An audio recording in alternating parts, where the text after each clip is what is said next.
अस्सलाम वालेकुम एवरीवन। उम्मीद करता हूं कि आप सब खैरियत से होंगे। आप देख रहे हैं मेरी कामयाबी चैनल और आज हम पेश खिदमत हैं रमज़ान स्पेशल टॉक शो के साथ। रमज़ान की रहमतें, बरकतें और फजीलतें जो हैं वो जारी और सारी हैं। आज का शो जो है वो एक पब्लिक स्पीकिंग से रिलेटेड है और एक कॉन्फिडेंस वाला शो है, क्योंकि आज की जो हमारी होस्ट है वो एक डायनामिक पर्सनैलिटी की मालिक है, बहुत ही इंस्पायरिंग पर्सनैलिटी है उनकी। इवेंट होस्टिंग भी करती हैं, इसके अलावा वो मार्केटिंग एक्सपर्ट भी हैं। उनकी कम्युनिकेशन जो स्किल हैं वो बहुत ही ज़्यादा एक्सपर्ट हैं और लोगों के अंदर वो कॉन्फिडेंस को बिल्डअप करना सिखाती हैं। तो जानना चाहेंगे उनकी अनटोल्ड स्टोरी क्या है और क्या उनका बैकग्राउंड है इस फील्ड से रिलेटेड, मीडिया एंड कम्युनिकेशन से। So let's start our interview. अस्सलाम वालेकुम। वालेकुम सलाम। कैसे मिजाज हैं आपके? अल्हम्दुलिल्लाह, आप कैसे हैं?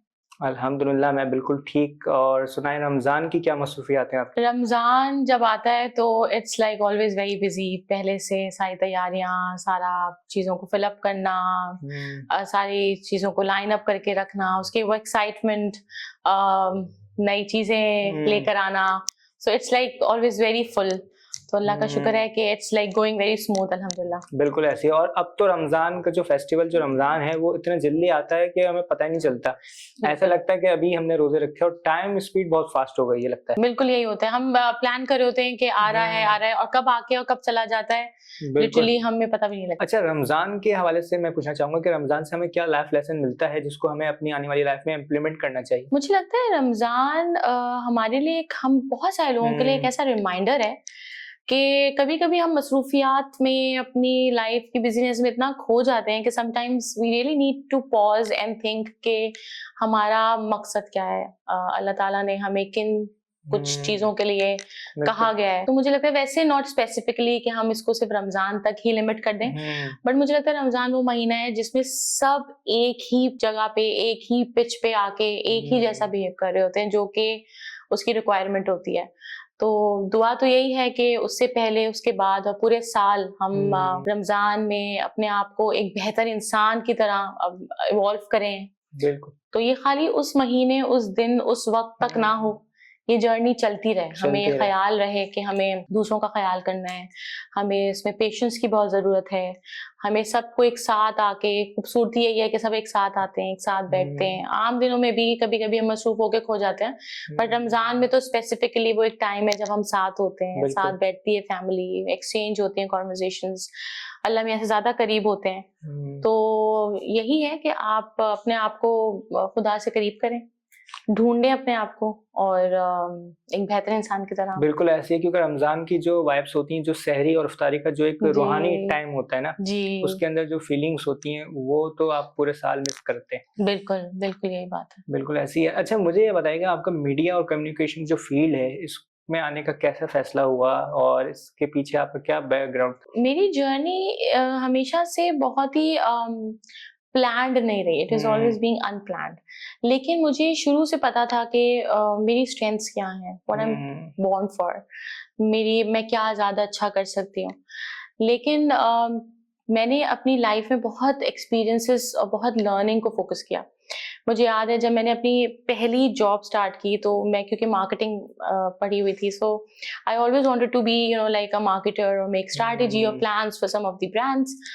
तो मुझे याद है कि मैंने सबसे पहले स्टार्ट किया था एज अ टेलीसेल्स ऑफिसर, और वो काफी मुझे लगता था कि वो मेरे लिए एक मुश्किल चीज थी, बिकॉज इंटरनेशनल मार्केट में डिफरेंट डाइवर्स नेशनैलिटीज के लोगों से कनेक्ट करना, कोई अफ्रीकन है, कोई टर्किश है, तो everybody has their own mindset, to bring them to your own point was difficult.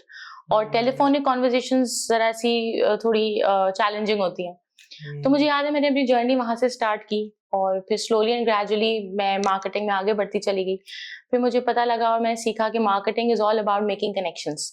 आप प्रोडक्ट नहीं सेल करते हैं, आप हर इंसान और हर ऑर्गेनाइजेशन के साथ और हर प्रोडक्ट के साथ एक इमोशनल कनेक्शन बिल्ड करते हैं। That is basically marketing. बेचना या सेल करना तो इट्स इजी, बट उनको मेंटेन करना, उनसे कनेक्ट करना, उनके साथ कोई एक नई स्टोरी डेवलप करना, I think that is marketing. तो मुझे लगा कि this is what I am enjoying, और बस करते करते करते करते मैं इसको फॉलो करती चली गई। अच्छा, हम जो इंटरनेशनल क्लाइंट डील करते हैं तो उनको हम किस तरह अपने पिच के ऊपर लेके आए, उनको किस तरह अंडरस्टैंड करना है, तो उसके बारे में बताएं थोड़ा। इसके लिए अली जरूरी होता है कि जब आप कभी भी अपने क्लाइंट से डील करते हैं, आपको हमेशा उस क्लाइंट का थोड़ा प्रोफाइल पता होना चाहिए। अच्छा। एक तो आपकी एक रैंडम कह लें कि अगर एक टेलीसेल्स ऑफिसर एक रैंडम कॉल है, that is something different. But अगर आप मार्केटिंग प्लान बना के देते हैं या किसी प्रोडक्ट के लिए या किसी कंपनी के लिए, उनके किसी क्लाइंट के लिए, तो आपको उनकी पूरी प्रोफाइल पता होती है, आप उनको स्टडी करते हैं, and then you find out what they actually looking for,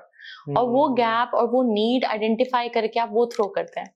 So that basically is the hook that grabs the attention of your client and makes them think कि अच्छा यहाँ पे कोई बात मेरे मतलब की है, और फिर वहां से conversation lead होती है।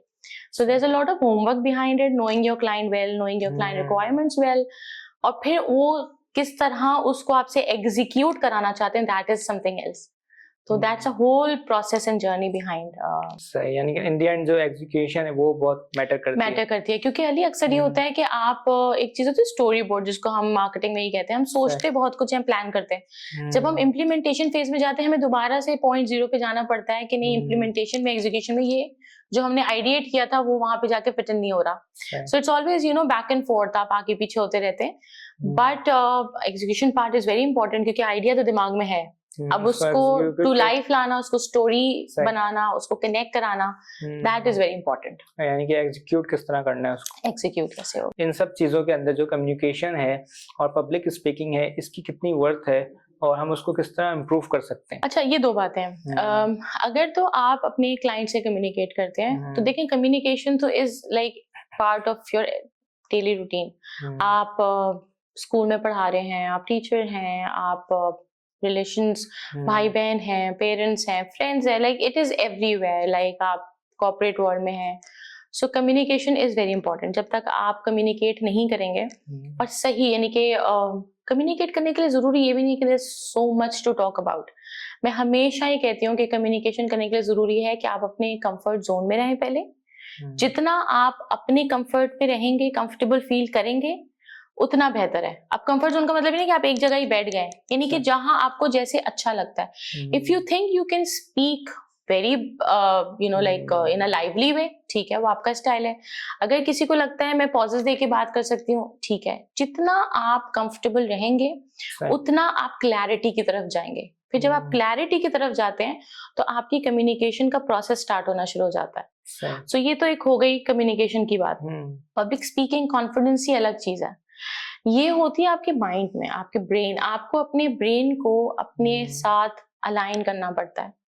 कभी भी होल्ड बैक नहीं करें। अगर आपके पास कोई अच्छा आइडिया है, आप उसको जरूर शेयर करें।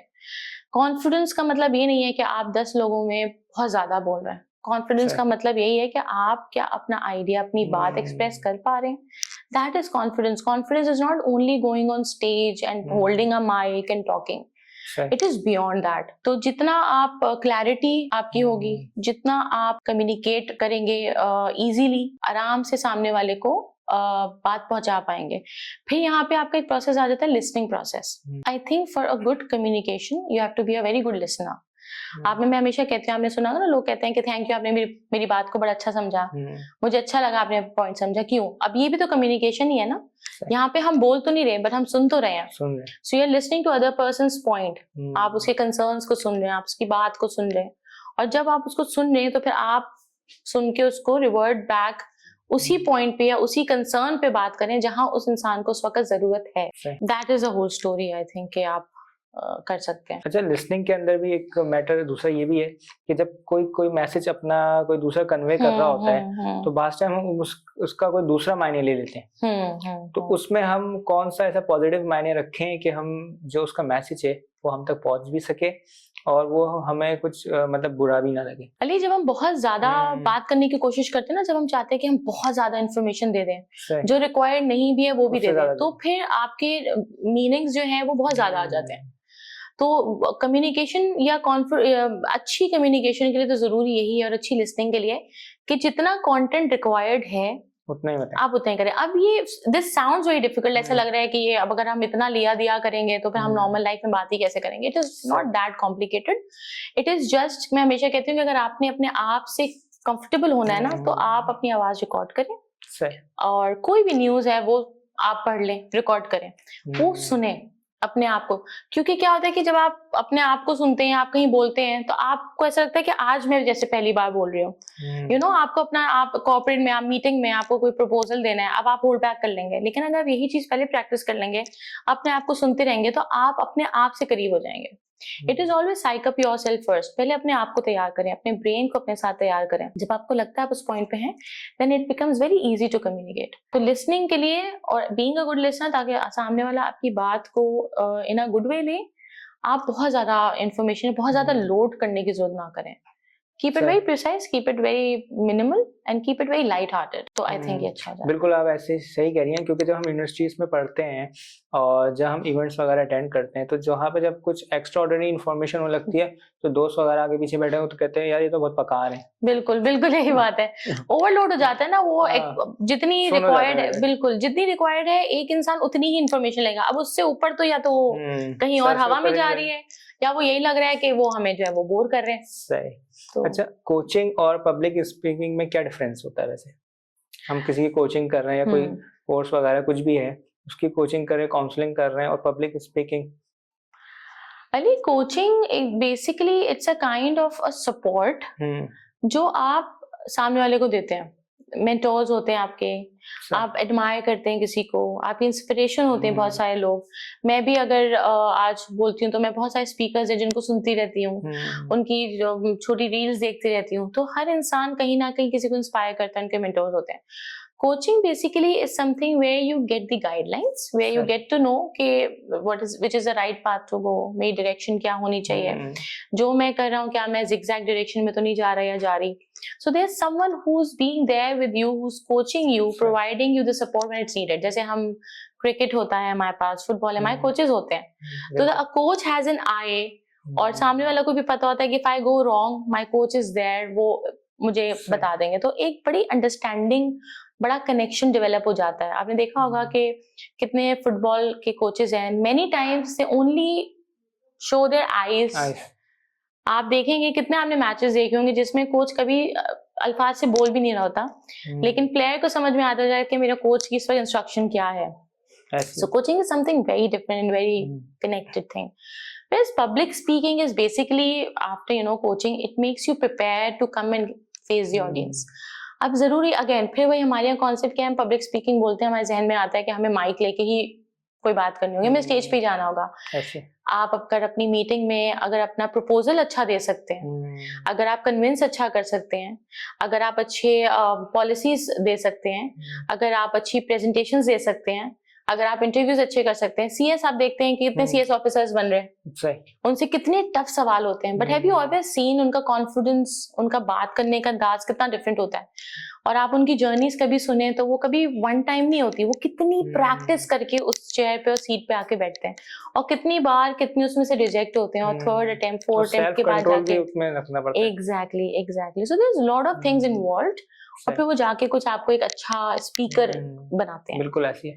अच्छा, आप होस्ट होते हैं और इवेंट होस्टिंग करती हैं, तो उसमें वास्ट टाइम ऐसा होता है कि इंसान होस्टिंग कर रहा है, उसके अपने पर्सनल इश्यूज होते हैं, पर्सनल लाइफ है, कुछ डिस्ट्रैक्शन है, कुछ भी है, तो उसको कैसे ओवरकम करना चाहिए? मुझे लगता है अली कि जब मैं होस्टिंग करती हूँ ना, उस वक्त तो आई थिंक मेरे साथ सिर्फ मैं होती हूँ और मेरी ऑडियंस होती है, and I love connecting with people. मुझे लोगों के आसपास रहना, लोगों को ऑब्जर्व करना, उनके रिएक्शंस को देखना मुझे बहुत पसंद है। तो जब मैं एज अ होस्ट, जब माइक लेके मैं इधर खड़ी होती हूँ, मेरी ऑडियंस जब सामने बैठी होती है, और जब वो मुझे आई कांटेक्ट कर रही होती है, वो मुझे स्माइल दे रही होती है, और मुझे ऐसे करके अपना हेड नॉट कर रहे होते हैं, या मैं कोई सपोर्ट कभी ऐसे ले रही होती हूँ कहीं, और मेरी ऑडियंस मेरे साथ होती है, I think it completely makes me forgot everything. मुझे तो याद ही नहीं रहता कि अभी मेरे बाहर की दुनिया में है क्या। मेरे लिए उस वक्त वो इवेंट, उस वक्त वो लोग जो है ना, वो इम्पोर्टेंट होते हैं। और मेरे लिए hosting is not about only going and hosting an event. मैं हमेशा वहां से रिलेशंस टर्न करके ही निकलती हूँ। मैं हमेशा उसमें से नई स्टोरी, नई कहानी, नए लोग और नई दोस्तियां बनाती हूँ। तो वहां तक लिमिटेड नहीं होता, I connect with my audience. So that's what I love about hosting, कि वहां पे आप एक कनेक्शन बिल्ड करते हैं। If you passionate about something, आपको किसी चीज का पैशन है, तो फिर आप अपने प्रॉब्लम्स को और पैशन को भी मिक्स नहीं करते। आपका पैशन आपको कहीं और ही ले जाता है। लोगों को हंसाने का शौक हो, उनको देखने का, उनको सुनने का शौक हो, तो फिर आपका पर्सनल लाइफ किधर है वो एक अलग जर्नी है, ये एक अलग जर्नी है। अच्छा, हमारे यहाँ बहुत से ऐसे लोग हैं जो इंट्रोवर्ट भी हैं, एक्सट्रोवर्ट हैं और इस टाइप के हैं, तो इंट्रोवर्ट कैसे अपनी स्किल्स को ओवरकम करें कि वो अच्छा बोलने लगे, उनका बोलने का अंदाजा अच्छा हो जाए और कॉन्फिडेंस लेवल भी बूस्ट अप हो? अच्छा, इंट्रोवर्ट्स हाँ बिल्कुल होते हैं, लेकिन मेरी लाइफ में आपको एक एग्जांपल शेयर करती हूँ। हमारे पास एक स्टूडेंट थे, स्टूडेंट्स ने दे वर 14 years of age, 14 से 15 साल के थे। तो उन्होंने अपनी पहली बुक लिखी थी, उसमें लड़कियां भी थी और लड़के भी। तो बहुत अच्छी बुक, पूरी बुक लिखना, और बहुत ही डीप डाउन टॉपिक्स थे जो बच्चों ने अपने चूज किए थे, और वो राइटर्स होंगे, उनको लिखने का शौक था। तो उनके लिए हमने अपनी अकेडमी के थ्रू एक इवेंट ऑर्गेनाइज कराया जहाँ पे वो अपनी बुक को रिवील करेंगे। तो हर वो बच्चा स्टेज पर आएगा और वो अपनी बुक रिवील करेगा, और उस बुक के 4 या 5 मिनट उस बुक के बारे में कुछ सेंट्रल आइडिया थोड़ा सा देगा ऑडियंस को, कि पता लगे व्हाट इज ऑल अबाउट। तो हमारे पास कुछ तो स्टूडेंट्स ऐसे थे जो बहुत शौक से स्टेज पे आए, बहुत शौक से उन्होंने ऐसे करके रेड कर्टन ऐसे हटाया, उनकी बुक का कवर था, तो वो बड़े खुश हुए। हमारे पास एक लड़का था, उसने कहा कि मैं नहीं बोलूंगा, ही वॉज एन इंट्रोवर्ट। तो उसने कहा कि आप बुक लिखवा लें, आप जो चाहे मुझसे करवा लें, मैं स्टेज पे आके नहीं बोल सकता, आई कैन नॉट स्पीक, मैं शिवर करूंगा या हो सकता है मैं फेंट ही हो जाऊं। और हमने उस पे फिर, क्योंकि ये प्रोजेक्ट हमें जब मिला था तो वी हैड 2 to 3 months, ऐसे नहीं था कि हमें एकदम से करना था, 3 महीने थे इन सबको प्रिपेयर करने के लिए कि स्टेज पे आएंगे, क्या बोलेंगे, बुक की कितनी बार, तो इनके कॉन्फिडेंस पे ही हमें काम करना था। एंड आई टेल यू कि उसके साथ जब हमने काम किया, ही वॉज द वन जिसे सबसे ज्यादा प्यारा बोला। वाई? बिकॉज उसको जब वो कॉन्फिडेंस मिला ना ट्रेनर्स की तरफ से, कि एक तो पहली बात ये कि आप कर सकते हैं, आपको जब सपोर्ट मिलती है, जब आपको ट्रस्ट मिलता है ना आपके अपने ट्रेनर का, ये बहुत इंपॉर्टेंट होता है। ये इंट्रोवर्ट समटाइम्स क्या होता है कि उनको सेकंड साइड से ट्रस्ट नहीं मिलता, वो अपने ही जोन में होते हैं। तो when you get the support, when you get the trust, और फिर उसके बाद थोड़ा सा काम उस इंसान का खुद होता है कि वो क्या चाहता है। उस बच्चे ने भी बहुत मेहनत की, शुरू में तो तकरीबन 15-20 दिन वो नेगेट करता रहा, लेकिन उसके बाद उसने भी ये चीज सोची कि अच्छा मुझे कहना तो है, आना तो है, ऑप्शन नहीं है, तो लेट्स गेट इनटू इट।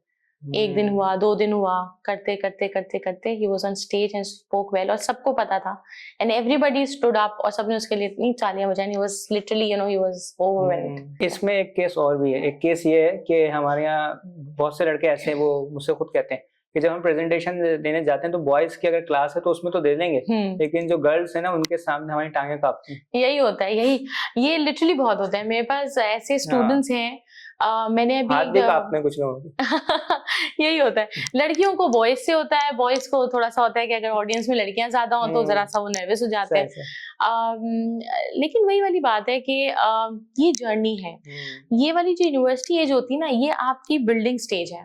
यहाँ से आप चाहें कि बिल्कुल एज ए प्रोफेशनल आप करें, ये थोड़ा सा लाइट हैंड रखना चाहिए। अब जैसे मैंने एक ड्रामा डायरेक्ट किया था अभी अपने कॉलेज के स्टूडेंट्स के साथ, तो मैंने वो बच्चे पिक किए जिनको डर लगता था स्टेज पे आने से। अच्छा। तो शौक बहुत था, उन्होंने खुद कहा कि मिस करने का बहुत शौक है, पर स्टेज पे आएंगे तो लगेगा डायलॉग्स भूल जाएंगे। और हमने वही टीम बनाई और हमने उन्हीं को ग्रूम किया और तैयार किया जिनको स्टेज पे आने से डर लगता था। तो बोलना और परफॉर्म करना तो दूर की बात थी, बट वो 6 महीने की मेहनत, वही पब्लिक स्पीकिंग, वही कॉन्फिडेंस बिल्डिंग, वही काम किया एंड दे परफॉर्म्ड वेल। तो होता है, ये नेचुरल है, ये जर्नी है। लेकिन अगर आप आइडेंटिफाई कर लें, क्योंकि देखिए ये आजकल की सबसे बड़ी जरूरत है, कम्युनिकेशन अगर आपकी नहीं है तो फिर आप क्या कह पाएंगे। बिल्कुल। सो ये आप आजकल ये जरूरत है, you have to communicate. Even आप एआई से बात करेंगे तो भी you need to communicate, right? You have to give the right prompts. आपको उससे भी बात करने के लिए आपको अच्छा कम्युनिकेट करना पड़ेगा। तो जितना आप सोचेंगे कि ये जरूरी है और जितना ये आसान है, ये जर्नी आसान हो जाएगी। अच्छा, रमजान के हवाले से बताएं कि रमजान जो हमारी सेल्फ रिफ्लेक्शन है उसको हमारा कितना बूस्टअप करता है और उसके क्या जो असरात है वो हमारी लाइफ में होने चाहिए। सेल्फ रिफ्लेक्शन तो बहुत है। हम मुझे लगता है रमजान में हम हर लम्हे सुहूर से लेके मुझे लगता है कि इवन डे एंड तक हम इसी उस ऑरा में रहते हैं, क्योंकि जाहिर है सुबह उठ के एक अलग माहौल होता है, फिर हमारा पूरा दिन अलग तरीके से गुजरता है, फिर हमें एक पॉज आता है, फिर हम रोजा खोलते हैं, फिर उसके बाद हमारा एक अलग जर्नी चलती है। तो सेल्फ रिफ्लेक्शन यही होती है कि हम मुझे लगता है कि ये अल्लाह मियां ने वाकई किसी वजह से ये महीने रखें कि हम शायद सारे इतने बीन लाइक सो ऑक्यूपाइड कि हम ठहर के नहीं सोचते हैं। Self reflection not only for this, but मुझे लगता है इसके बाद हर दिन जरूरी होते हैं। हम भूल जाते हैं। बिल्कुल। हम कितने लोग हैं जहाँ मुझे बताएं कि हम उसकी कुछ लोग 1 महीने तक तो रहते हैं, बिल्कुल, वो लेकिन वो जो थर्ड होता है उससे फिर हम आउट हो जाते हैं। फिर वो मुसलमान जी, और फिर वो बकरीद आ जाती है, तो फिर तो आप सोचे वो तो अलग ही। कुछ हमारे तो दोस्त ऐसे हैं वो रमजान में तो लड़की की तरफ भी नहीं देखते और उसके बाद फिर उसके बाद देखना शुरू करते हैं। में थोड़ा लिहाज हो जाता है। मैंने ये देखा, मैं तो बल्कि आपको मैं तो मोबाइल मार्केट में बहुत ऑब्जर्व किया। आप देखिए मोबाइल मार्केट में आप रमजान के पहले आप देखें क्या माहौल होता है। रमजान में पान खाने वाला भी चुपचाप जो है ना वो बैठा होता है, आउट ऑफ रिस्पेक्ट। कभी उसका रोजा भी नहीं होगा, लेकिन आउट ऑफ रिस्पेक्ट जो है ना वो भी नहीं, क्योंकि रमजान का माहौल ही ऐसा होता है कि इंसान रिस्पेक्ट करना शुरू कर देता है। और जो नहीं भी शायद रोजे रखते होंगे, लेकिन वो उस तरह की एक्टिविटी नहीं करते जो रमजान में के बगैर कर रहे होते हैं। तो ये ऐसी है, क्योंकि वो फिर लिहाज करते हैं कि किसी का रोजा है, खराब ना हो ना कुछ हो, लेकिन फिर जैसे ही चांद नजर आता है तो शैतान नजर आता है। अच्छा, ये कहते भी है ना कि शैतान जो कैद कर दिया जाता है, लेकिन उसके बावजूद कुछ हरकतें होती रहती है रमजान में तो वो तो इंसान है ना, करा दी लग रहा है। बिल्कुल यही बात है, बिल्कुल यही बात। अच्छा, इन द एंड आप हमारे ऑडियंस के लिए कोई मैसेज देना चाहें रमजान के हवाले से, कोई फीडबैक कि हमें अपने रमजान को मजीद और किस तरह बेहतर बनाना है? मैं तो यही कहूंगी कि हम खुश नसीब हैं कि हमें अल्लाह मियां जो है ये महीना हम अवेल कर सकते हैं, हमें ये बाबरकत महीना मिलता है। और अल्लाह मियां हम सबको इस महीने के करीब करें, इबादत करें जितनी। मुझे लगता है कि हमारी शायद जो जरूरतें हैं, अल्लाह मियां से बड़ा प्यारा टाइम होता है अपने आप को एक एज अ न्यू इंसान इवॉल्व करने का।